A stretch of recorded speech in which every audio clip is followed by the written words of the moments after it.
अच्छा, अपने अपने मुल्क के लिए तो भाई बहुत ज़्यादा कर रहे हैं, अपने मुल्क को ज़मीन से आसमान पे लेके, लेकिन हमारे साथ भी तो कोई ना कोई जो है वो बेहतर मामलात करें ताकि हमारे भी उनके साथ जो है वो जो रिलेशंस है वो बेहतर हो। नरेंद्र मोदी जिस आइडियोलॉजी को लेकर अब इंडिया में ताकत हासिल कर रहा है वो अखंड भारत की आइडियोलॉजी है। ये आरएसएस, बीजेपी और बजरंग दल की आइडियोलॉजी है। और जो शख्स भी इस आइडियोलॉजी को समझता है उसको यह जान लेना चाहिए कि जिस तरह एक फैशिस्ट हिटलर ताकत में आ रहा था और उसने पूरी दुनिया को, पूरे यूरोप को आग लगा दी ताकत में आने के बाद, एग्जैक्टली यही सब कुछ अब नरेंद्र मोदी के आने के बाद इस एशिया के इस पूरे खित्ते में होने जा रहा है। फ़र्क ये है, एक तो कैमरे के सामने जो जमहूरियत है वो अलग जमहूरियत है, एक जमहूरियत कैमरे के पीछे है। हम लोग शो एक चीज़ करवाते हैं और होता कुछ है। तो हमारे यहाँ सबसे पहला डिफरेंस तो यही है कि अगर हमारे यहाँ जो जमहूरियत कैमरे के पीछे है, अगर वो जमहूरियत और जो कैमरे के सामने, अगर कैमरे वाला जमहूरियत हो फिर तो सब कुछ ठीक है, ठीक हो। ये झगड़े होंगे ना, ये इस्टेब्लिशमेंट के ख़िलाफ़ कोई बोलेगा ना, कुछ होंगे ना आर्मी वाले प्लान, ये कुछ भी नहीं होगा, सब कुछ ठीक होगा। अब यहाँ पे तो वही अप्लाई हो रहा है, कैमरे के सामने एक जमहूरियत है और कैमरे के पीछे कोई और जमहूरियत। मोदी पाकिस्तान का सच्चा दुश्मन और इंडिया का सच्चा मुखलिस हुक्मरान है। तो हमेशा दुनिया में जो चेंज आता है ना वो एक्सट्रीमिस्ट ही लेके आते हैं। और किसी भी कौम की तारीख को पढ़ लें तो एक्सट्रीमिस्ट ने ही चेंज लेके आया है।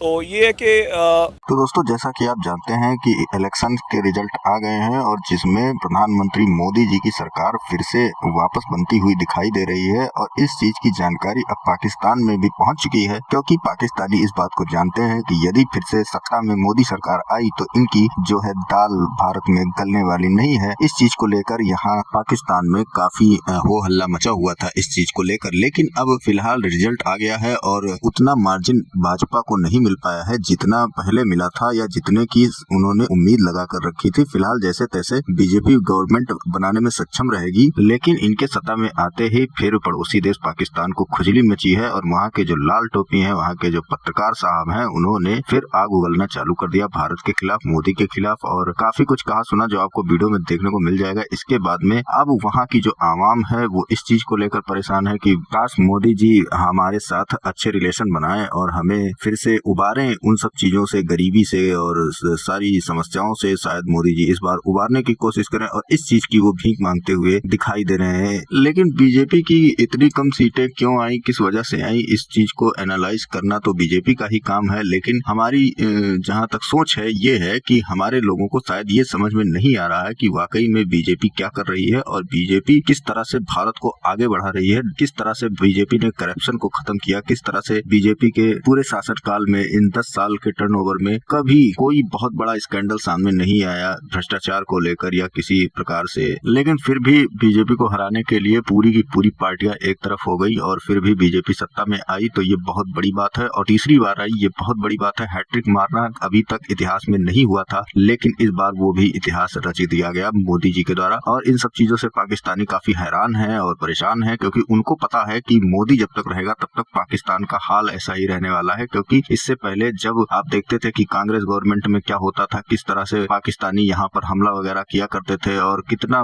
बुरा हाल कर रखा था इंडिया का इन पाकिस्तानियों ने। जाली नोट वहां से भेजा जाता है, मतलब हर प्रकार की करप्शन पाकिस्तान से भारत में भेजी जाती थी और पाकिस्तानी उन सब चीजों का फायदा उठाते थे। लेकिन जब से मोदी जी आए थे तो इन सब चीजों पर रोक लग गई, तो इसलिए पाकिस्तानियों को ये एहसास पहले से ही था। लेकिन पता नहीं क्यों हमारे यहाँ के लोगों को इस सब चीजों का शायद मालूमात नहीं है या फिर वो ये सारी चीजें देखना नहीं चाहते हैं, कुछ भी हो सकता है। बट अब इस पर ज्यादा गहराई में जाने की तो जरूरत है नहीं। लेकिन इन सब चीजों को हमारी जनता को, भारतीयों को देखना चाहिए और समझना चाहिए कि कौन क्या कर रहा है, कौन सी सरकार ने क्या किया था और कौन सी सरकार क्या कर रही है। फिलहाल पाकिस्तानी तीसरी बार मोदी जी को प्रधानमंत्री बनता हुआ देखकर आश्चर्यचकित हैं और वहाँ के जो नेता वगैरह हैं ये लोग तो मोदी जी की खिलाफत वाली बात करेंगे, भारत की खिलाफत वाली बात कर रहे हैं। और जो वहाँ की आवाम है वो भीख मांग रही है कि मोदी जी इस बार आना तो ट्रेड जरूर करना। तो चलिए चलते हैं पूरी खबर की ओर और देखते हैं पूरा मामला। वीडियो पसंद आए तो लाइक करें, चैनल को सब्सक्राइब करें और शेयर करना बिल्कुल ना भूलें। और मोदी की दोबारा आने की वजह यह है कि उसने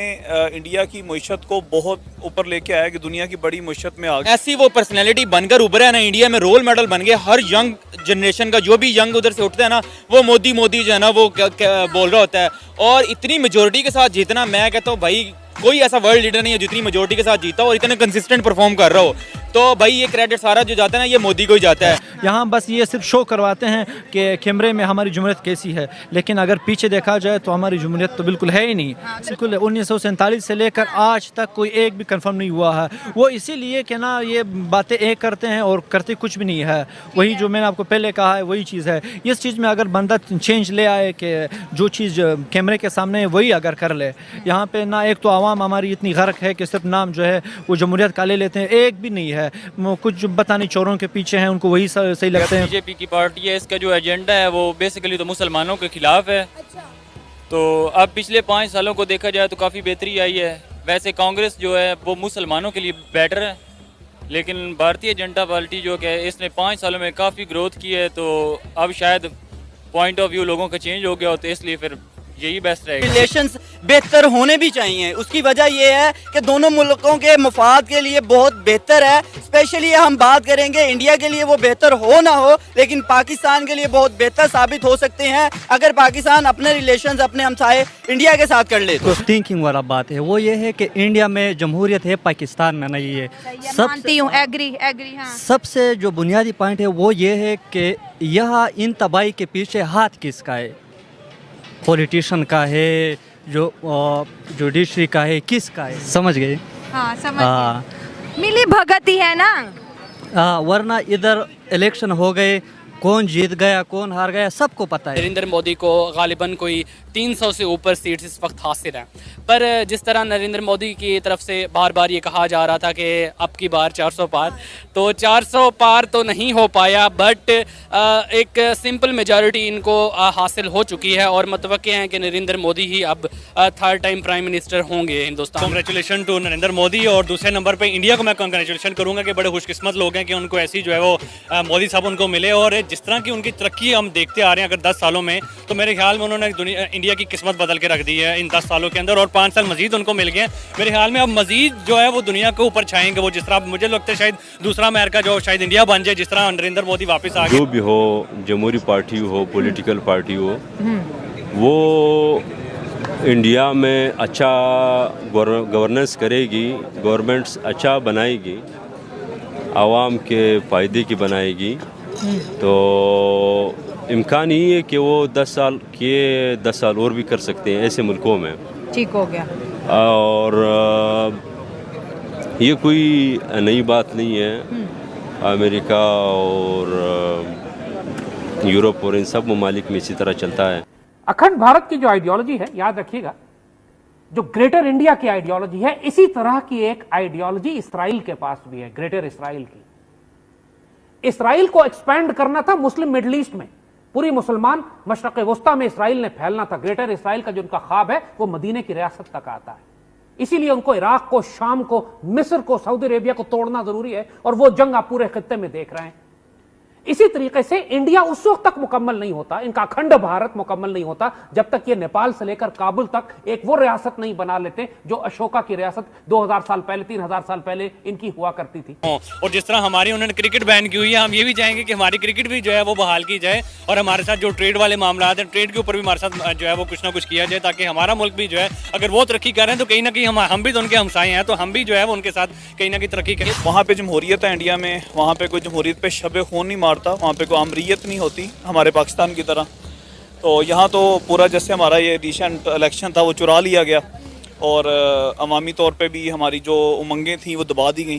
तो इंडिया में डिज़र्व होता है। बाकी जो मुस्लिम्स का है वो ये है कि वो मेरे ख्याल में शर से बचने के लिए होता है कि इसने आना तो है ही है, तो अभी इसकी सपोर्ट कर लें, नमाज़ें पढ़ लें, शायद हमारी कोई भलाई हो जाएगी, लेकिन छोड़ना। थर्ड उसको वो चांस मिला है उसका प्राइम मिनिस्टरशिप का चेयर पे बैठने का, तो उस बंदे की डेवलपमेंट भी उसके पीछे है, ठीक है। उसके काम जो है ना वो बोलते हैं वहाँ पे। इंडिया का उसने, मैं कहता हूँ, चेहरा ही बदल के रख दिया। इंडिया अगर ज़मीन बोझ था ना तो उसको आसमानों पे पहुँचा दिया। किसने पहुँचाया? वो मोदी ने पहुँचाया।